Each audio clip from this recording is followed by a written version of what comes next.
Step-by-step approach. From the little I know from drawing with pencil on a piece of paper, I can tell you the best approach is to take it step by step. Don't try to design the whole Mona Lisa at once. Instead, break it down into small, manageable tasks. It's the same process here in web design.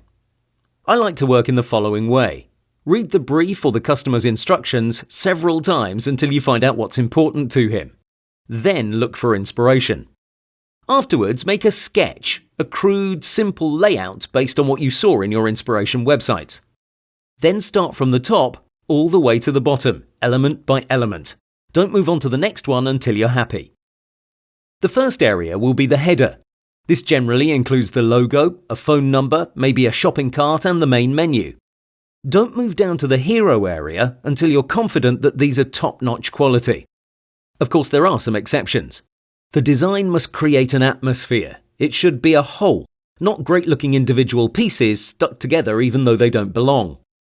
But assuming you are consistent in your design style, spacings and colour scheme, you shouldn't have any issues. Let's talk a bit more about Dribbble.com, Behance.net, or any other type of online gallery that showcases great designs. In these places, you're bound to find incredible projects, and some authors actually create freebies, free PSD files that you can use in your own projects. Some of these are actually amazing, very detailed and high quality. The question you should be asking yourself when you're designing that main menu is this: when finished, will it look like it belongs on Dribbble or Behance? Does it have that premium air to it? If the answer is no, then you shouldn't continue to the next element.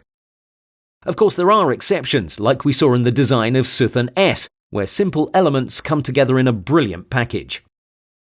The step-by-step principle is to design amazing-looking elements consistently. That means by using the same design style. For example, if you've started using gradients and drop shadows, then you should use that through the entire design. This step-by-step method is great for another reason. Just in case the project doesn't go through for whatever reason, you're left with great-looking elements that you can adapt and reuse in other projects. Start off small, focusing on one single element, and you'll see everything breaks down into simple shapes and colours. Set your attention on it, show it some love, and when you're very happy with it, only then move on. This is the step-by-step approach. I don't consider myself too good at creating illustrations, but I did manage to create a few nice ones by using this method. For example, this is my Intuos Touch 5 tablet. Good result, but entirely made out of small elements.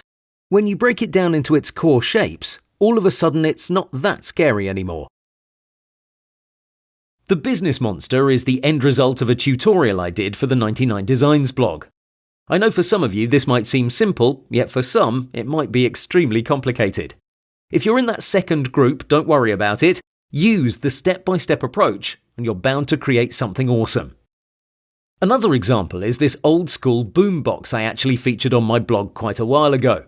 I was fed up by the amazing designs I kept seeing on Dribbble, so I decided to do my own thing. This brings you tons of value because this is how you will create custom graphics, a subject we'll cover a bit later on. Though a tablet and a boombox might not be directly useful in your web design projects, these type of graphics have their place in modern websites. That monster, for example, could easily be adapted into some type of mascot. Clients want bespoke, completely custom and unique design elements. And by going this route, you're clearly separating yourself from the pack. So we're going to create an awesome illustration ourselves. The goal is to create an awesome camera icon. This can be done in any perspective, any style, any size, by using inspiration or not, whatever you want. So look for some examples on Dribbble and get to work. Now I'm sure you may be scared of such a big task, but I'd really like to see your end result without you seeing the next video. It's really important you pause the course because in the next video I'll show you how I would do it.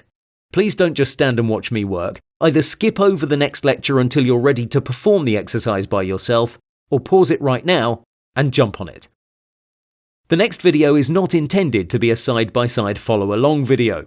I'm going to work reasonably fast so we won't spend hours on it. But then you should try to replicate it. So at the end of it you should have 2 camera icons. One before seeing the next video and one that looks nearly identical to the one I'm about to create.